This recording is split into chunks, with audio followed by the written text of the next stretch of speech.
Now, it's my honor to introduce the former Lieutenant Governor of Maryland, Chair of the Republican National Committee, and co-host of MSNBC's The Weekend, Michael Steele.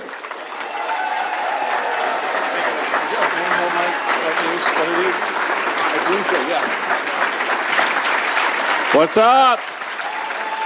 How's everybody doing? All right. Welcome to Washington. It's good to see everybody. It's good to have you here. So what's been going on? Anything exciting? Oh, thank you. Appreciate that. No, thank you. I love you because you're here. I love you because you give a damn. I love you because you care about your neighbor. I love you because you're an American citizen who's taking responsibility for this moment. And you do that too. I appreciate that. But I do it because you're doing it. I do it because of what you represent every single day in the communities you come from. You're watching what's happening to our government, but you fundamentally understand something that a lot of our neighbors and friends have forgotten, that our government is we, the people. It is not a singular institution. It is certainly not a singular individual. It is how all of us come together to make this crazy, wacky experiment actually work. And yes, it has flaws. And it didn't start off as strongly as we might have hoped. But it found its footing. And it gained ground. Not just on these shores, but around the globe.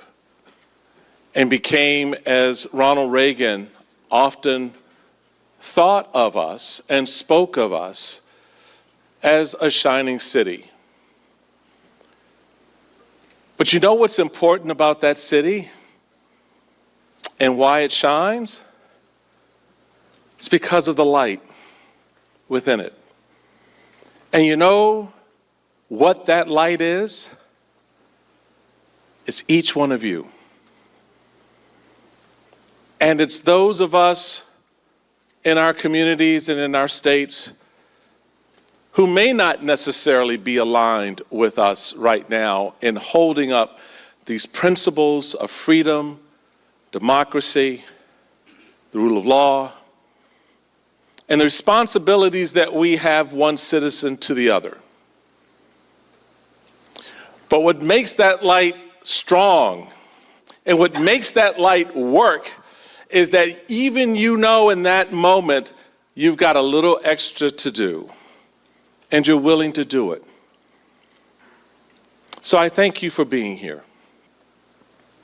I thank you for your commitment to principles, your commitment to your neighbors and to our country. Look, we can wax poetically about the crazy-ish that's going on right now. There's a lot that we can say. You know, I'm looking at my buddy over here who was on the front lines, Mr. Dunn, on the front lines, right?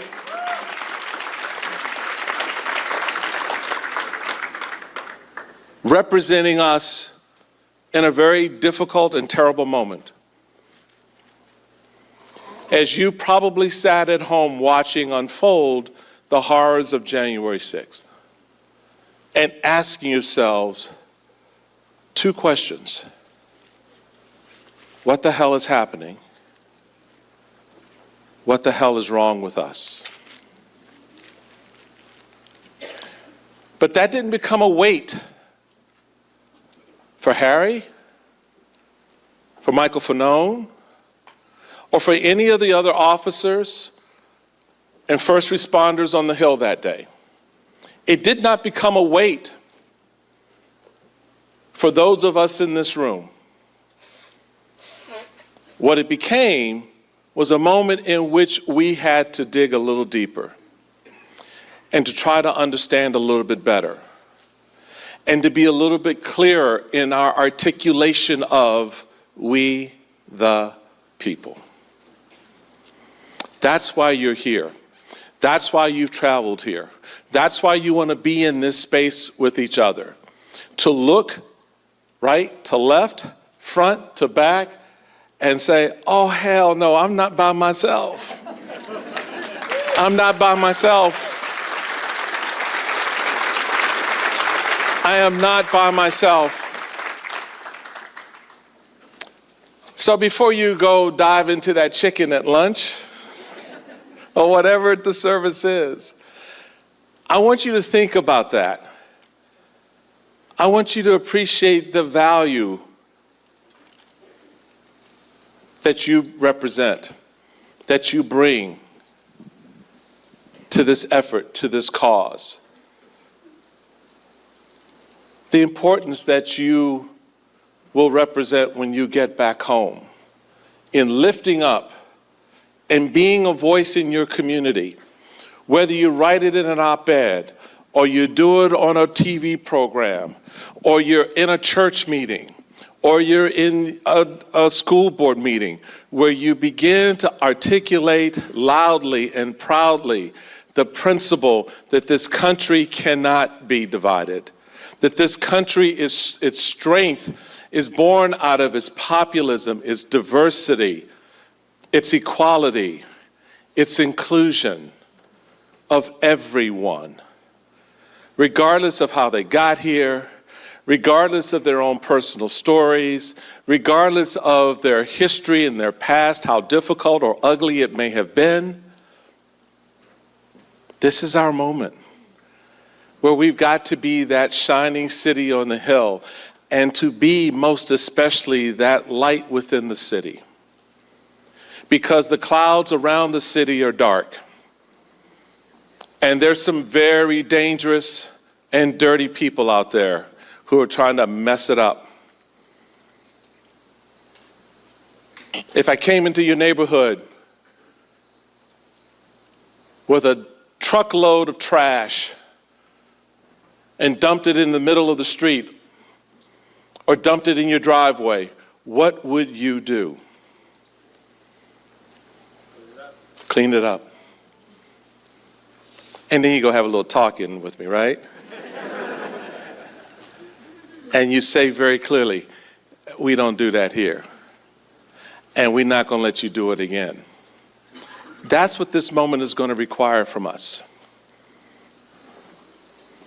Where we express directly, no, we're not doing this. We're not deconstructing the administrative state for your joy and pleasure. We're not putting federal workers who are the backbone of keeping us engaged, connected through the services and the responsibilities and the jobs and all the things that they do. My daddy was a federal worker. He wasn't a threat to this country. And you know who these men and women are. They're the ones who are processing the checks and the programs, and yes, we get frustrated with them. So let's fix that. But I don't need to destroy their dream. I don't need to ridicule them and treat them as insignificant. Because that's a reflection of who we are if we allow that to happen. If we allow that to happen, not just with federal workers, recognizing that whatever Elon Musk is doing, it ripples out. There are farmers right now who are considering closing down their farms because the lost billions of dollars from USAID being shuttered. There are individual companies out there that had contracts that provided healthcare services, educational services, and other services to your communities that are now shut off, that will likely have to close their businesses and fire their people. Folks, we're all connected here.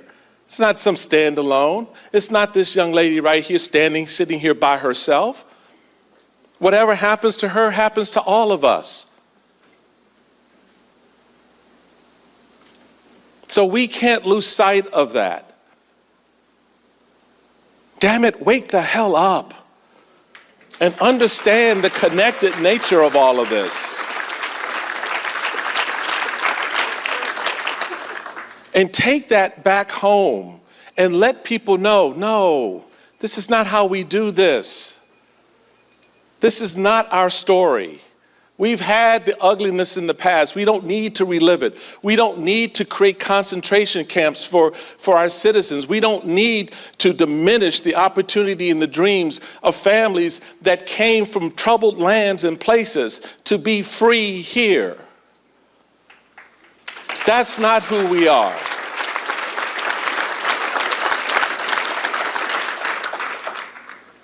So I'm in it because you're in it. It's not complicated for me. It has never been complicated for me. From day one of 2015, it has never been a question for me. I looked the devil in the eye and said, oh, hell no, we ain't doing this. No, we ain't doing this. We are not doing this. And I need you all to continue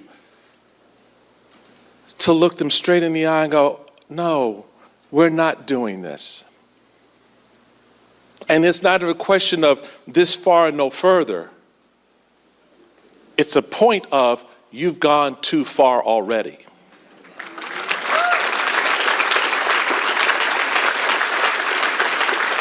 So, buckle your stuff up. Get your head squared on right. Gird yourself. Be strong in your conviction. Stand firm where you are. Give no ground to any man or woman who wants to strip away our freedoms, our liberties, our opportunities, to harm our communities, break up our families, diminish our self-worth as a nation, not just here at home, but globally. You've heard a lot of smart people come on this stage and tell you a lot of stuff. Now the task is to take it back home and put it into practice, to defend this democracy because it's the only one we got. Defend this the republic because it's the only one we got. You don't have to defend Republicans because they crazy as hell right now. And I say that as a Republican still. People ask me, why are you still Republican? I say, yeah, because it pisses them off.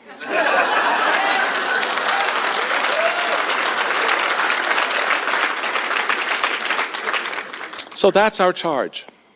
That's what this weekend has been about. It is coming here and recognizing, first and foremost, you're not alone. Folks, there were people who couldn't get into this, right? That's how much energy there is out there. So know you're not alone, but also know as you lock arms, you're going to move forward together on behalf of the country. Because right now our country needs you. This shining city is worth saving every single day. Thank you all. God bless. And thank you for holding principles first.